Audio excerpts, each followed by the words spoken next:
आद्य शक्ति विषय क्या है और उसमें किस तरह से आप कार्य करते हो?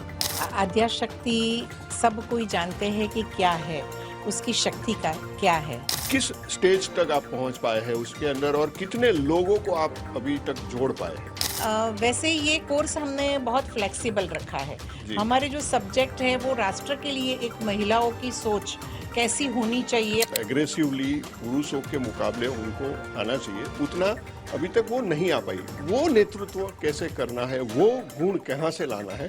तो वो दोनों के बारे में सोच सकेगी, स्त्री और पुरुष। जी। क्योंकि उसके लिए उसको पुरुष बनने की कोई जरूरत अंतर नहीं नहीं है, हाँ। क्योंकि वो तो पुरुष को जन्म देने वाली है, तो उसको पता है। राजनीति की युवा ब्रिगेड तैयार करना, ये सोच पहले तो कहाँ से आई कि हमें ये करना चाहिए? एक्चुअली समाज सेवा और मैं मानती हूँ राजनीति, ये दोनों एक ही सिक्के के दो पहलू हैं। जी। नमस्कार, मैं जयेश सोनी और आप देख रहे हैं राष्ट्रीय समाचार।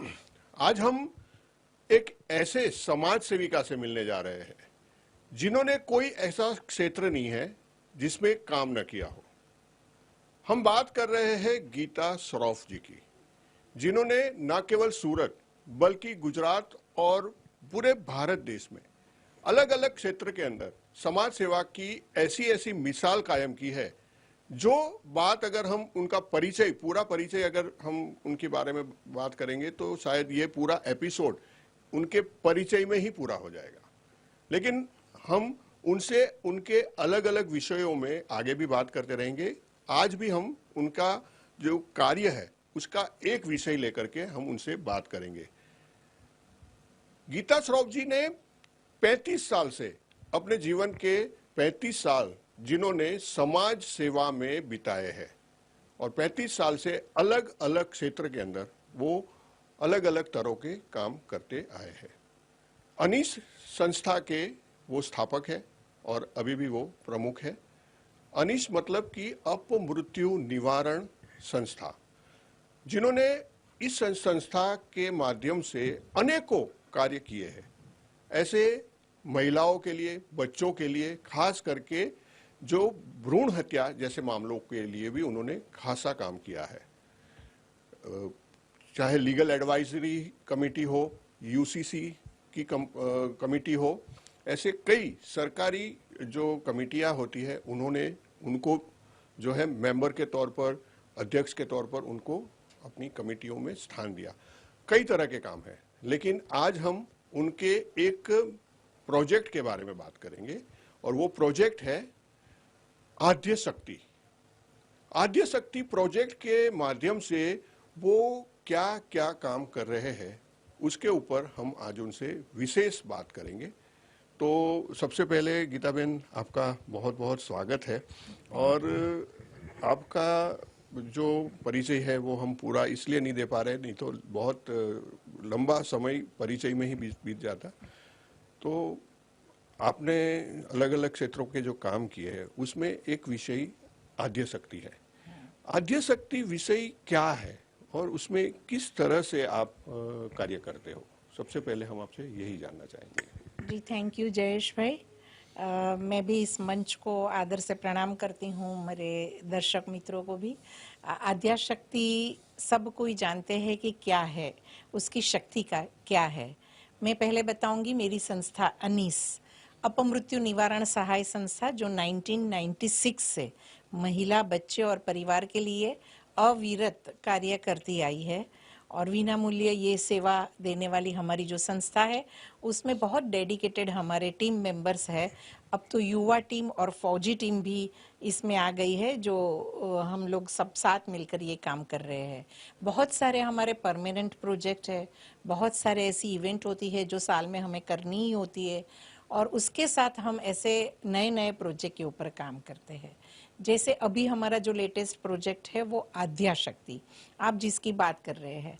आद्याशक्ति यानी वो क्यों बना, तो मैं ये बताऊंगी। क्योंकि जब हमारे आदरणीय प्रधानमंत्री श्री नरेंद्र मोदी जी ने महिलाओं को वंदन करते हुए नारी शक्ति वंदन अधिनियम के तहत 33% जब दिया, तो हम महिलाओं को खुशी तो हुई जो इतने सालों से काम कर रही थी, पर उसके साथ ही हमें एक और मन में डर आया कि इसमें कौन सी महिलाएं आएगी, कैसे आएगी, जी बिल्कुल। क्या इसका भी रिमोट कंट्रोल से ही संचालन होगा या फिर वो कोई फैमिली से ही जुड़ी हुई होगी इसलिए आएगी।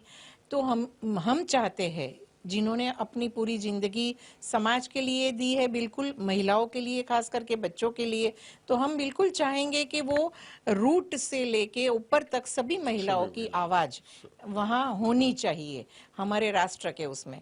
और इसीलिए ये आद्याशक्ति प्रोजेक्ट बना, जिसमें हमने महिलाओं को कैसे तैयार करेंगे और उसको बेसिक उसको क्या नॉलेज होना चाहिए, जिससे वो उसके साथ अगर निकलेगी तो महिलाओं को जैसे जयेश भाई, मैं भी इतने सालों से हूँ, नेचुरली मुझे भी तो ऑफर आई होगी, बहुत सारी पॉलिटिकल पार्टी को इंटरेस्ट हुआ होगा कि ऐसी महिलाओं को लिया जाए। जी तो मैं भी जानती हूँ, मैं 35 साल से ये जो काम कर रही हूँ, पर हमारे समय में भी वहाँ डर के हम लोग बैठ जाते थे कि वहाँ जाएंगे कुछ ऐसा ऊंच नीच हो जाएगा, हमारे परिवार को ये होगा या हमारा नाम खराब होगा।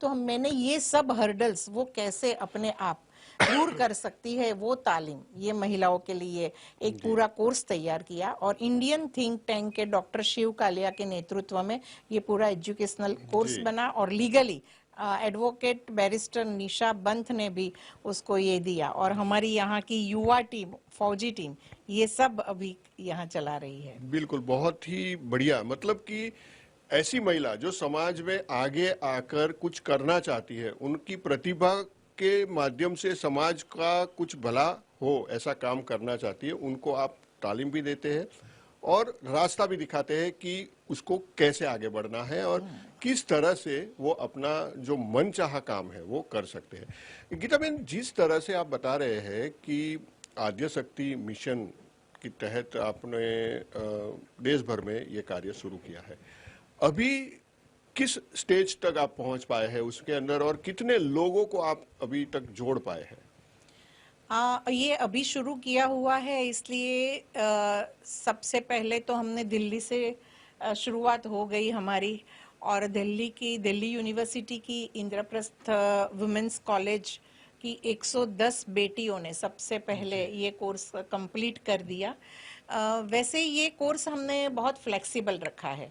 हमारे जो सब्जेक्ट है वो राष्ट्र के लिए एक महिलाओं की सोच कैसी होनी चाहिए और उसको किस किस चीज़ों के ऊपर ध्यान रखना चाहिए, ये बेसिक सोच के साथ उसको पंचायत में क्या हो रहा है, गाँवों में क्या हो रहा है, वो प्रैक्टिकल, हमारे उसमें प्रैक्टिकल भी है वो, और लोकसभा या विधानसभा में जाए तो वहाँ क्या चल रहा है ये भी वो लोग वहाँ विजिट करके देखे। ये सब हमने जो लिया है, तो हम चाहते थे कि कॉलेज में जो बेटियां अलग अलग कोर्स में पढ़ रही है, स्ट्रीम में पढ़ रही है अपनी करियर बनाने के लिए, तो उनको एक नई सोच हम दे कि आप लोगों को पॉलिटिक्स में जाना चाहिए। जो हमारे अंदर एक डर था कि महिला अच्छी वो नहीं जा सकती है क्योंकि वहाँ बहुत चैलेंजेस है, तो डर जाती है। तो हम महिलाओं को पहले तो ये तैयार करके फिर उनको इस तरह से हम आगे लाना चाहते हैं कि नॉट ओनली कि पॉलिटिक्स में आपको टिकट मिलती है और काम करना है जी, पॉलिटिक्स में पीछे भी बहुत सारे ऐसी स्टेज है जहां आप काम कर सकती है, एज अ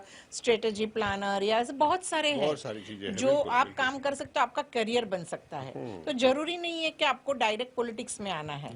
तो बेटियों को ये अच्छा लगता है। हम कहते हैं कि हर कोई देश की, राष्ट्र की सेवा करना चाहता है, वो सैन्य में तो नहीं जुड़ सकता है, ना सैनिक बन सकता है, पर वो या जहाँ है वहाँ बैठ के भी तो राष्ट्र की सेवा कर सकता है। तो ये एक राष्ट्र की सेवा होगी। तो इसीलिए हमने ये कॉलेज की बेटियों के ऊपर पहले ध्यान दिया है। और अभी हमारी सूरत की पीपी सवानी यूनिवर्सिटी के साथ भी एमओयू हुआ है, हमारी बात चल रही है Jammu university and Kashmir university Srinagar और शारदा यूनिवर्सिटी आगरा और बहुत सारी यूनिवर्सिटी में हमारी ये बातें चल रही है और शायद बहुत ही कम समय में आ जाएगा। खास करके इसमें हमें कोई आर्थिक इसके लिए ये कोर्स नहीं किया है। जी। इसलिए हम चाहते हैं कि बेटे बेटी जो भी यहाँ इसमें इच्छा रखते हैं, खास करके बेटियों की ही बात है, पर अपने परिवार में से कई भाई ऐसे आते हैं कि हमारी बहनों को भी इसमें जोड़ना है, जी। तो हम उनके लिए ये कोर्स कॉलेज के थ्रू अभी जो किया है वो हम गांव में भी ले जाने वाले हैं, जिससे गांव की बेटी या कोई भी उम्र की महिला जो पॉलिटिक्स में रस उसको है, इंटरेस्ट है, वो ट्रेनिंग ले सकती है। हमारी तरफ से उसका कोई इतना चार्ज नहीं है, सिर्फ वो हमारे यूनिवर्सिटी में आने जाने और वो वक्ताओं के लिए जो उनको देना होता है, तो यूनिवर्सिटी भी रेडी हो जाती है। बिल्कुल बिल्कुल, बहुत बढ़िया, मतलब उम्दा विचार और एक अनोखी पहल कह सकते हैं जी। युवा ब्रिगेड तैयार करने की। जी। एक मतलब अलग ही सोच, जो किसी ने मतलब अभी तक ये ऐसा प्रयास नहीं किया होगा जो आपने शुरू किया है। देश के युवाओं को दिशा दिखाना, ये आपका एक मेन मकसद है कि युवा अगर पॉलिटिक्स में आएंगे, अपने विचारों के साथ वो अगर आगे बढ़ेंगे, तो देश की प्रगति, उन्नति और देश के अंदर क्या नया आविष्कार हो सकता है, उसके ऊपर वो अपना काम कर सकते हैं।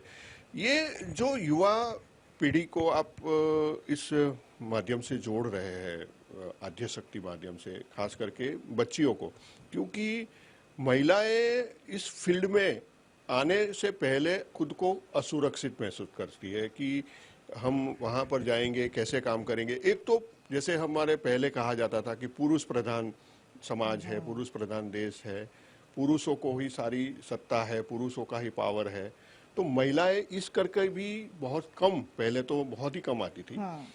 अभी धीरे धीरे उसका फ्लो बढ़ने भी लगा है, लेकिन फिर भी जो नेतृत्व करने की क्षमता महिलाओं में होनी चाहिए, आज भी वो मतलब जितना मतलब एग्रेसिवली पुरुषों के मुकाबले उनको आना चाहिए, उतना अभी तक वो नहीं आ पाई। वो नेतृत्व कैसे करना है, वो गुण कहाँ से लाना है, वो आप उसको कैसे समझाते हैं? यस, आपने बिल्कुल सही पकड़ा जयेश भाई। एक्चुअली हमारा ये प्रोजेक्ट है जो आद्या शक्ति, उसमें हम पहले तो लीडरशिप क्वालिटी सिखाते हैं। जरूरी नहीं है कि वो लीडरशिप क्वालिटी उसको पॉलिटिक्स में जाएगी तो ही यूज होगी, वो अपने कोई भी क्षेत्र में जाएगी, कहीं भी जाएगी तो वहां वो उसकी लीडरशिप क्वालिटी आएगी। पर हमने अपने संविधान को सबसे पहले मिडल में रखा है कि आप जहां भी जाओ, कोई भी करियर बनाओ, आप जो भी बनो, पर अपने राष्ट्र के लिए सबसे पहले सोचना आपको है, और इसीलिए संविधान को जानना जरूरी है।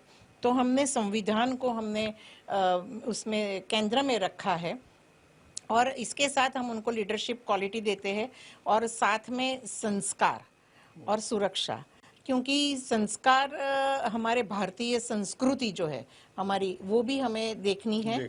और साथ में महिलाओं के लिए, जो आपने कहा पुरुष प्रधान देश है, सालों से ये सोच है, तो उसके लिए वो खुद महिला की जो बाहर निकलना चाहती है, उसकी सुरक्षा भी उसको आनी चाहिए। तो हर समय वो अपनी बॉडीगार्ड लेके तो बाहर नहीं निकलेगी। वो भाव आना चाहिए कि मैं सुरक्षित हूँ, मैं जो चाहूँ वो कर सकती हूँ। यस, तो इसीलिए हमने वो भी उसमें इंक्लूड किया है कि अपनी खुद की सुरक्षा आपको कैसे करनी है, अपनी क्या क्या ऐसी चीजें हैं जो इसके ऊपर आपको ध्यान देना है, आपको कैसे सामने वाले को पहचानना भी है कि वो कहाँ तक आपको आगे बढ़ना है।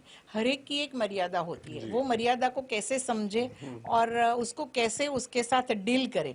हमें उसको डरना नहीं सिखाते, हम उसको सामना कैसे करना है वो सिखाते हैं। तो हम ये चाहते हैं कि हर एक महिला अगर ये सीख जाए। और आपने एक बहुत अच्छी बातें की जिसमें मेरे ध्यान में ये आया कि मुझे आपको बताना चाहिए कि ये, मुझे बहुत सारे लोग कहते हैं कि सिर्फ महिलाओं के लिए अभी क्यों, तो मैं कहती हूँ कि अभी महिलाओं के लिए इसलिए क्योंकि 33% में ये 2027 या 2029 से शुरू हो जाएगा। तो पता नहीं वो कोई भी पार्टी कोई भी महिलाओं को ढूंढने निकलेगी और कैसे उनको लेगी। तो अच्छा है कि उनको अगर कोई आध्या शक्ति मिल जाए कि चलो किसने कोर्स किया है तो बेसिक नॉलेज है उसको, फिर हम उसको और ज्यादा भी ट्रेनिंग देंगे, बिल्कुल करेंगे। तो वो उनको मिल जानी चाहिए कि चलो उसको बेसिक नॉलेज है कि पॉलिटिक्स में आने, उसको ग्लोबल पॉलिटिक्स से भी हम लोग इसमें हमने सब्जेक्ट लिया है कि वो ग्लोबल पॉलिटिक्स भी उसको पता चले कि क्या है, अपनी स्व सुरक्षा के साथ, भारतीय संविधान के साथ, अब वो जहाँ रहती है वहाँ का लोकल पॉलिटिक्स क्या है, वो सब चीजें, हराइकी क्या है, वो सब चीजें हम उसमें ले रहे हैं। और खास करके हमारे भारतीय पॉलिटिक्स में, राजकारण में महिलाओं का आज तक क्या क्या योगदान रहा है और कौन सा योगदान अपेक्षित है। और सबसे बड़ी बात कहूँ तो मैं हमेशा कहती हूँ और गर्व से कहती हूँ कि मुझे गर्व है कि मैं स्त्री हूँ। तो मैं स्त्री हूँ, इसलिए मैं स्त्री को तो जानती हूँ, पर मैं स्त्री हूँ और मैं पुरुष को जन्म देती हूँ तो मैं पुरुष को भी जानती हूँ। तो जब एक स्त्री लोकसभा में, राज्यसभा में, जहां भी रहेगी, विधानसभा में, जहां भी पंचायत में रहेगी, तो वो दोनों के बारे में सोच सकेगी, स्त्री और पुरुष, क्योंकि उसके लिए उसको पुरुष बनने की जरूरत नहीं है, हाँ। क्योंकि वो तो पुरुष को जन्म देने वाली है तो उसको पता है। मैं भी 2 बेटों की माँ हूँ, मुझे पता है पुरुषों के लिए, तो वो गलत भी नहीं करेगी पुरुषों के लिए। पर हाँ, पुरुषों के लिए थोड़ा मुश्किल होता है क्योंकि वो अपनी माँ, बहन या बेटियों को जो समझते हैं उतना ही उनको पता होता है, उससे ज्यादा स्त्री को जानना उनके लिए थोड़ा सा कठिन होता है। इसलिए शायद महिलाओं को जो चाहिए वो अभी तक हम नहीं दे सके हैं। पर हमारी महिला ये जाएगी ट्रेन होके तो वो नीचे स्तर से लेके ऊपर बैठी हुई सब महिलाओं की आवाज और वो सब महिलाओं के लिए एक समान स्तर बनेगा। बिल्कुल बिल्कुल। आपने एक चीज बहुत अच्छी बोली कि संविधान को केंद्र में रखकर आप कर रहे हैं, और हमारा संविधान हमें ये सिखाता है कि राष्ट्र की भावना, राष्ट्र भावना जागरूक जब तक नहीं होती है तब तक कोई भी एक्टिव पॉलिटिक्स में अगर कोई आता है तो वो सर्वप्रथम राष्ट्र, वो भावना से अगर नहीं आता है तो वो फिर अच्छे से काम नहीं होता है। जो मतलब राष्ट्र भावना से अगर जुड़ा रहेगा तो वो देश का भला देखेगा, देश की जनता का भला देखेगा और उसके लिए क्या अच्छा कर सकता है वो सोचेगा। तो ये जो आपकी सोच है कि अपने संविधान, अपनी कॉन्स्टिट्यूशन के माध्यम से आप उनको सिखाते हैं। खास करके एक चीज गीताबेन, अब तक बहुत सारी जगहों पर हमने देखा है कि महिला जो होती है, रिजर्व सीट आ गई, महिलाओं के लिए आरक्षित सीट आ गई और वहाँ पर चुनाव लड़ती है, लेकिन पीछे से उनको गाइड करने वाला या उनके जो फैसले होते हैं, जो भी काम करना होता है, वो गाइडेंस, डायरेक्शन देने वाला कोई और होता है। आप जो काम कर रही है उसमें अब उसको वो चीज की जरूरत नहीं पड़ेगी कि उसको किसी का गाइडेंस लेना पड़ेगा, किसी का डायरेक्शन लेना। हाँ, तो अब वो स्वतंत्रता से सोचकर अपने फैसले खुद ले सकेगी और ये सोच के साथ वो मतलब काम कर पाएगी, तभी वो अपनी जो माइंड पावर है उसको यूज करके वो अपना कर पाएगी। बेटियों में आपने, जैसे आपने बताया कि एक यूनिवर्सिटी की बच्चियों के साथ आपका एक कोर्स पूरा भी हो गया, और भी कितना रिस्पांस कैसा मिल रहा है आपको? ये नया काम है, अब लोगों के माइंड में भी पहले तो ये चीज लानी पड़ेगी कि भाई ये आप इसके साथ जुड़िए, आप तालीम लीजिए, क्योंकि हर कोई नहीं चाहता है, फैमिली से भी नहीं, मतलब अलाउ नहीं करेंगे या इस तरह का माहौल रहता है, तो कैसे आप कर पाते हैं?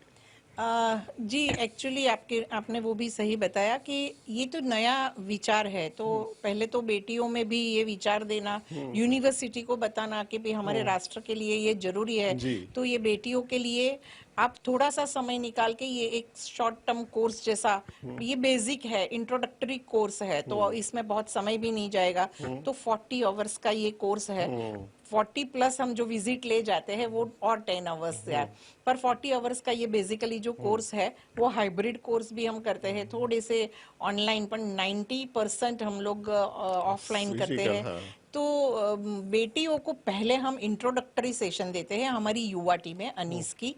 वो अनीस की युवा टीम में जो युवा बेटियां और बेटे हैं वो जाके रोल प्ले भी करते हैं। They are motivator, all business persons है, अपने अपने करियर में सक्सेसफुल पर्सन है, तो वो जाके अपनी लीडरशिप क्वालिटी दिखाते हैं और वो 1-to-1 स्टूडेंट्स के साथ बैठते हैं और बातें करते हैं और कहते हैं कि आध्याशक्ति क्यों जरूरी है, लीडरशिप क्यों जरूरी है, आप लीडरशिप की क्वालिटी से आपकी लाइफ में क्या क्या फर्क आएगा और उससे आपकी राष्ट्र की सेवा भी आप अगर चाहो तो कर सकेंगे। कर सकते हैं।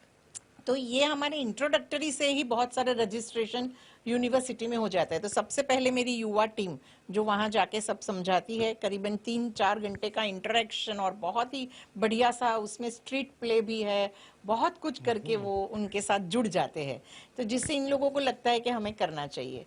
तो ये 40 आवर्स का जो कोर्स होता है उसमें बहुत फ्लेक्सिबल है कि वीक में 2 सेशन रहते हैं, उनके टाइमिंग भी उनके, और कोई भी 2 दिन वो पसंद कर ले। वो चाहे तो वीक के 3 दिन भी पसंद कर सकते हैं, वो चाहे तो सिर्फ सैटरडे संडे भी पसंद कर सकते हैं, यानी जी। इतनी फ्लेक्सिबिलिटी है। तो ये सब के कारण हमें बहुत इजीली यूनिवर्सिटी भी अब रेडी हो जाती है, बेटियां भी अभी नाम लिखवाने आगे आ जाती है। और हमारा ये बेसिक कोर्स इस तरह से, और इसमें खास कहूँ हमारी यही युवा टीम एंड में जब कंप्लीट हो जाता है तब फिनाले के समय इतना बढ़िया परफॉर्मेंस लेके जाते हैं, जिससे जो ट्रेनिंग ली है जिन बेटियों ने, वो भी इसमें जुड़ के रिवाइव हो जाता है। हाँ, और फिर वो लोग तैयार रहते हैं कि हमारे नजदीक के कोई ऐसे एरिया है, गांव है। मेरी बहुत अच्छी एक्सपीरियंस रही इंद्रप्रस्थ महिला कॉलेज की बेटियों से, जो मध्य प्रदेश और कहाँ से पढ़ने आती है, और वो बहुत ही रूरल एरिया से आई थी। ऐसी बेटियों ने तो इतना चमत्कार कर दिया कि जब लास्ट डे था और ये फिनाले चल रहा था, उसने अपने पूरा वर्क करके इसने बताया कि हमारे गांव में महिलाओं की अब तक ये परिस्थिति रही। अब आद्याशक्ति देखने के बाद मुझे लगा, ये करने के बाद मुझे लगा कि मैं मेरे इतना ये एरिया में भी कर लूं तो बहुत बड़ी बात होगी, और मैं ये बदलाव लाके रहूंगी। सो ये सक्सेस है। बिल्कुल बिल्कुल। राजनीति की युवा ब्रिगेड तैयार करना, ये सोच पहले तो कहाँ से आई कि हमें ये करना चाहिए? क्योंकि यूनिक है, ये पूरा विषय एकदम यूनिक है। बाकी सब विषयों में तो आप बहुत सारे कार्य करती ही थी, लेकिन ये विषय कैसे आया आपके माइंड में? एक्चुअली समाज सेवा और मैं मानती हूँ राजनीति, ये दोनों एक ही सिक्के के दो पहलू हैं। जी।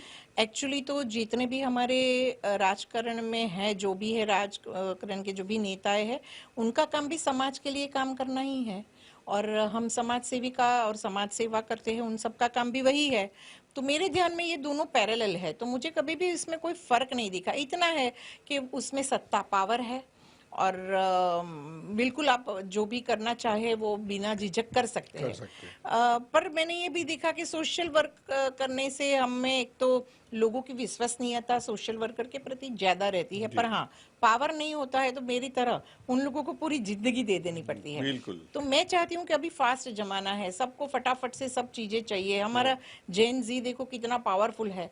तो अगर अभी ये लोगों को राइट एज के ऊपर समझाया जाए और समझाने के बाद कोई पावर दी जाए तो वो काम कर सकते हैं, हमारी तरह पूरी जिंदगी न निकालनी पड़े। इसीलिए मैंने सोचा कि जब 33% इतना मेहनत से मिला ही है, दिया ही है, तो वो बेटियों को आशीर्वाद रूप कैसे बने वो हम करें। और मैं सिर्फ यंग लड़कियों की बात नहीं कर रही हूँ, हम आद्याशक्ति के थ्रू कोई भी एज की बेटी 18+ और कोई भी उम्र की 65 साल जो भी हो, अपने गांव में कोई हो और उसमें कोई लीडरशिप क्वालिटी है या वो लाना चाहती है, उसकी आवाज बुलंद कर सकती है, करना चाहती है, ऐसी महिलाओं को भी तालीम देना पसंद है। बहुत बढ़िया।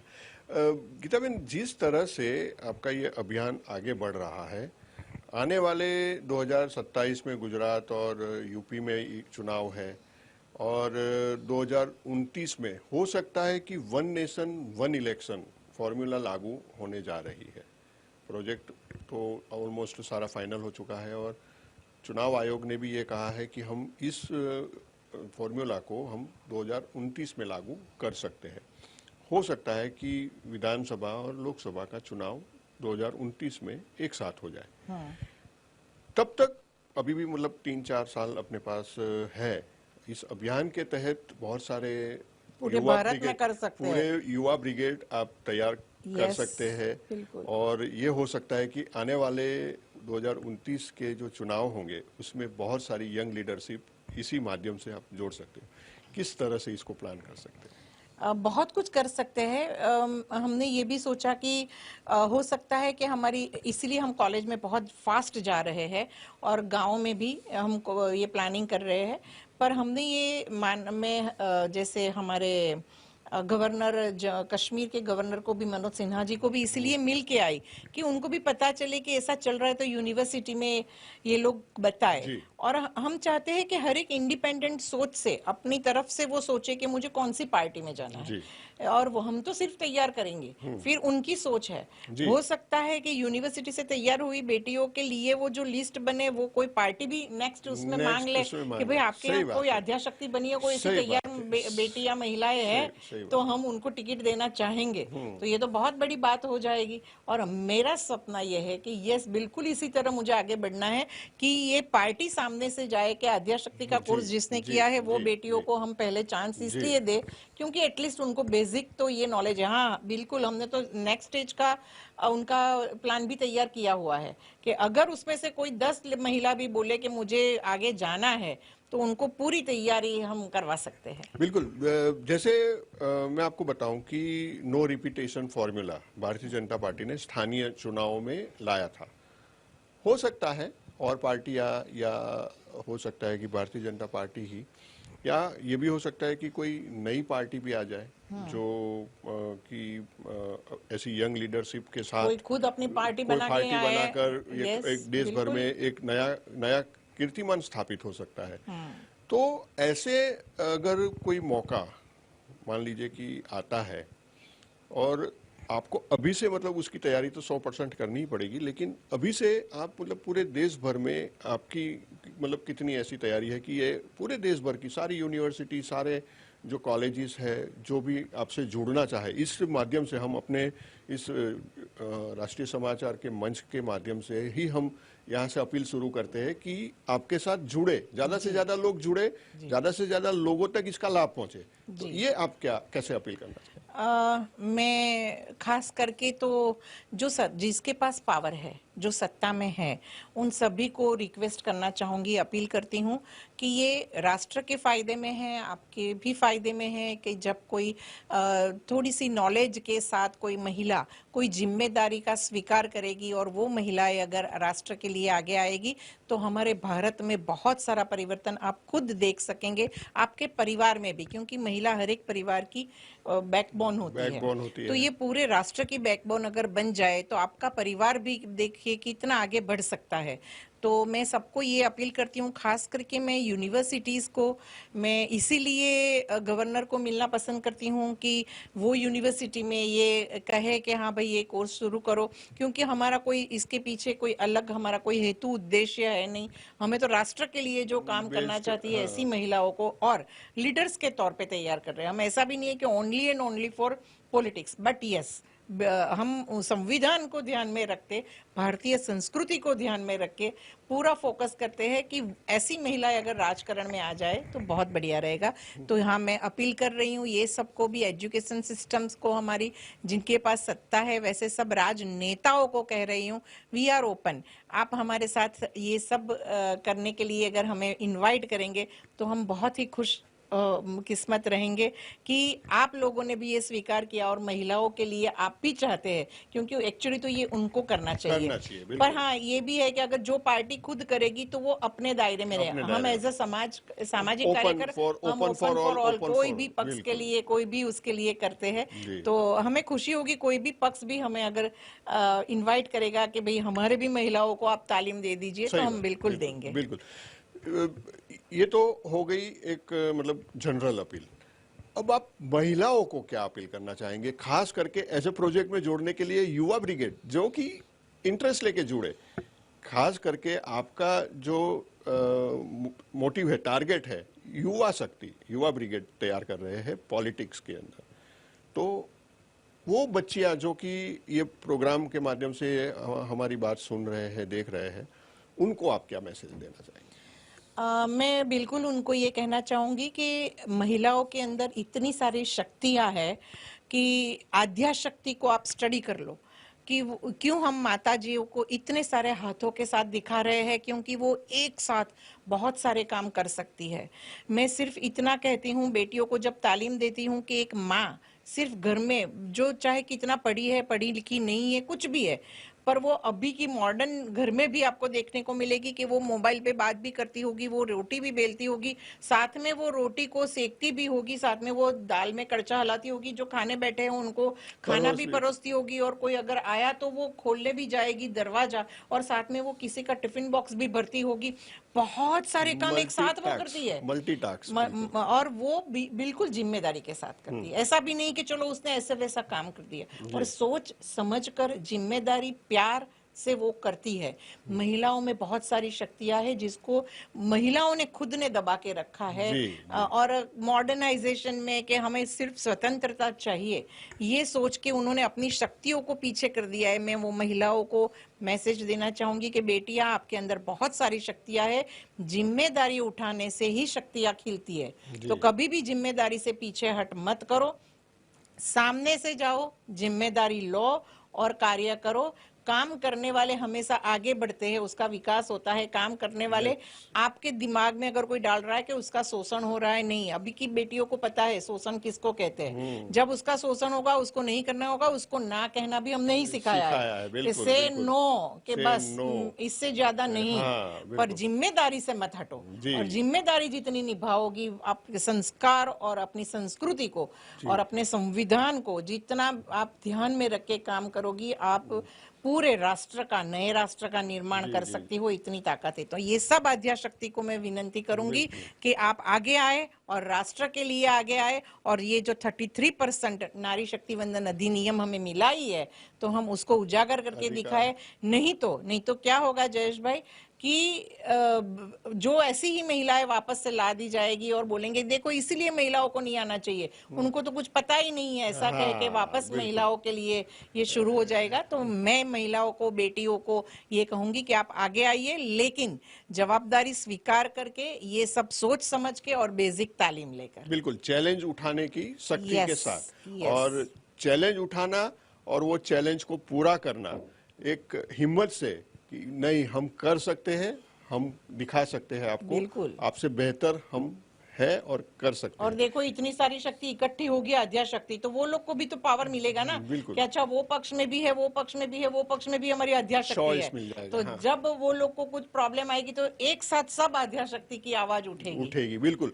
और एक सोच के साथ, एक निश्चय के साथ अगर महिलाएं सारी उठ के आएगी तो परिवर्तन आना तय है। बिल्कुल, ये कोई मतलब रोक नहीं सकता इसको। और परिवर्तन सकारात्मक आना चाहिए। सकारात्मक। हम मानते हैं कि लड़के कुछ नहीं मिलता है, रोके भी कुछ नहीं मिलता है, जो भी मिलता है अपनी मेहनत से अपने हासिल करना पड़ता है। हासिल करना पड़ता है। दान में या दया दिखाकर अगर कोई देता है, वो कोई पाया नहीं होता है। काम करो, काम करके खुद हासिल करना, वही एक अचीवमेंट होती है। तो गीता जी के साथ आज बहुत ही महत्वपूर्ण विषय, एक मतलब जिम्मेदारी का, और पूरे देश में शायद किसी ने ये जिम्मेदारी नहीं उठाई होगी अब तक, और एक नया मिशन लेकर के वो आद्य शक्ति मिशन शुरू किया है। देश भर में वो जाएंगे, कॉलेजों में, यूनिवर्सिटियों में बच्चियों को लीडरशिप की तालीम देंगे। लीडरशिप की तालीम के साथ साथ संविधान में रहे अधिकार, संविधान की पूरी जानकारी, और क्या कर सकते हैं, कैसे कर सकते हैं, और राजनीति में प्रवेश करने का जो रास्ता है वो ये दिखाने जा रहे हैं।